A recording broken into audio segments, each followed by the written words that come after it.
the first thing I want to do is to look around and try to think like a fish. I want to guess where, if I was a fish, I would stay. The first thing you want to look at is how deep is the pool. And then if you fish the nymph, you want to stay with the lightest possible nymph that give you drift with the speed close to the current. As a rule of thumb, the lighter the nymph, the better the drift, more natural. So your problem is always the drag induced by the monofilament. So you have to use a thin monofilament and try to use the lightest possible imitation to have them presented to the fish in a very natural way.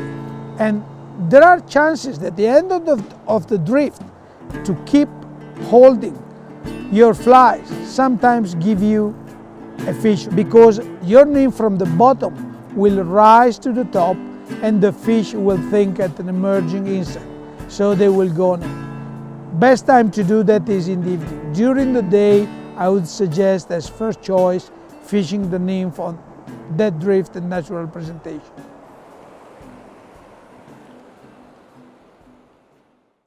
This is what we call the universal cast for the Tenkara rod, and it's called the Belgian cast. This cast is done keeping the line under constant tension and with a very smooth movement. So what you will draw is an oval with your rod tip. You go back, you move in, and you deliver forward. So the key of this cast are, you want to have constant tension with the line, and you have to draw with the tip of your rod an oval.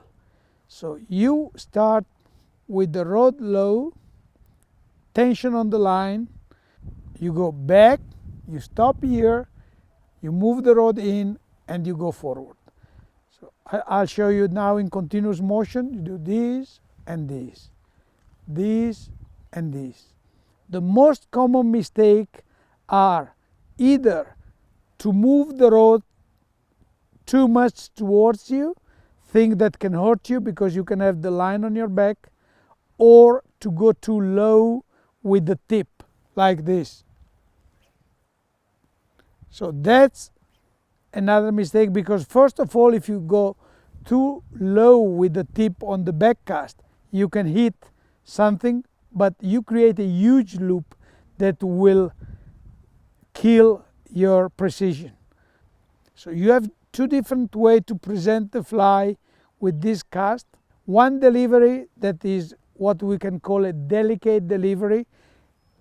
In that case, you want to stop high with the rod and let it go down. So you stop high and then let it go down. So this will give you a very high, delicate presentation. So this way you will have the best of the presentation for dry fly or wet fly. If you fish the nymph, this presentation is good as well. But if it's, for example, windy and you don't want to get in trouble of having your flies on the bank, you better do it and go down, nearly pushing your fly in the water. And this will avoid to have the fly going around. If the conditions are calm, the best presentation is the one you get stopping high and going down, following the line.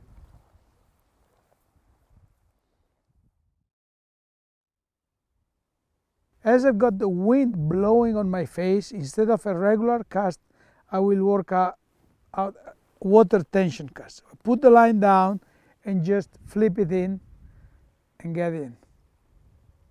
So let's see if we are lucky.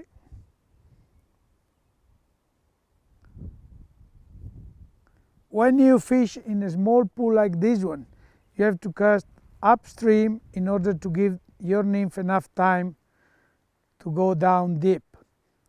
That little bend is quite deep, so I'm trying to fish my nymph as deep as possible,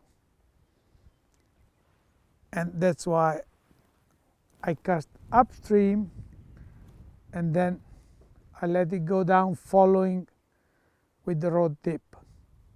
Once the nymph gets closer to you, as you've just seen, I have to lift the rod to keep it under control. So I start low. When they're in front of me, I lift it, and I just wait to see if anything happens. You don't want to pull the nymph, but you just want to follow them smoothly. That's all you want to do. Here we are. Here we are with the first one. Good. So it seems that the rig was right. So in this case, the fish is not very big, so you can just smoothly, you keep the rod low as usual, and when you get close to yourself, you want to turn down the tip, reach the line, get the fish close to you, ready to release him. So I don't want to even touch the small guy, I just get my finger wet and let it go.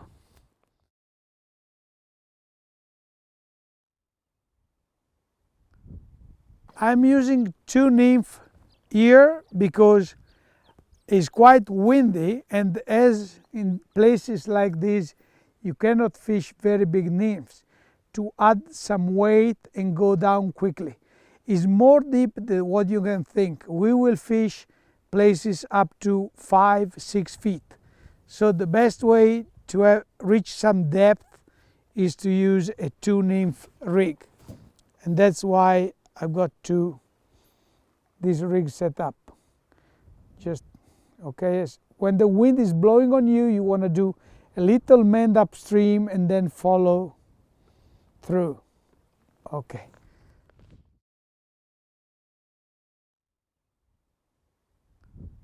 It's a very windy morning, so I have just changed my rig to a very short one, like about 12 feet. And instead of using a fly line, I'm using just a monofilament. I stay on quite far from the river because the water is gin clear and the fish are very spooky, and I will cast in front of me using the wind. So what I'm going to do is just keep the fly in the hands and flick them in using the wind, and then follow through. So that's the way I just follow the fly all the way through, and then I just lift them up, let them in the wind will load my line, go back again. So when it's very windy like now, you better use the wind rather than fight with the wind. You've got always this choice. So you see, I'm keeping the fly on the wind will load my line, and I go back slowly in the water. So keep the rod low. That is the best way to do that. So one big advantage of fishing the tenkara on small places like this is that you improve a lot your accuracy, because you repeat always the same cast with the same length of line, and you never cast too far from you. So in this way you will notice that your accuracy will improve a lot through the day.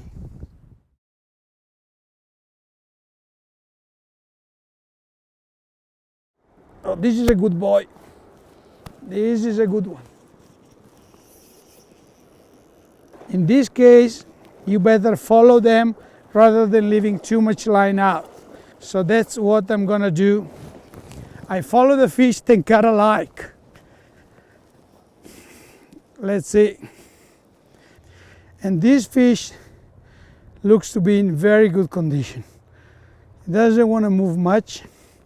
I try to apply side pressure because with big fish it does pay off. They don't like to be pulled in front, but with the side pressure you might get better result. Although this fish is not certainly a fish that will come easily. Let's see if we are lucky and we can get it. So I keep on following the fish with the rod very low. Oh my God, that's huge. For this river, it's a huge fish. That's a record.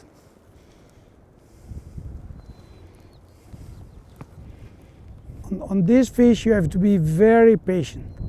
If you do the smallest mistake, the fish is gone. And I hope not to.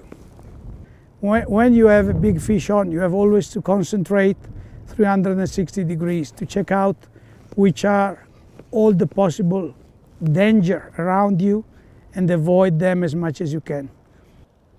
If I can put him in the slow water, there should be done.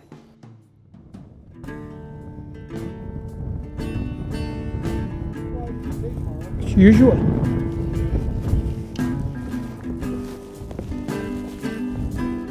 Oh.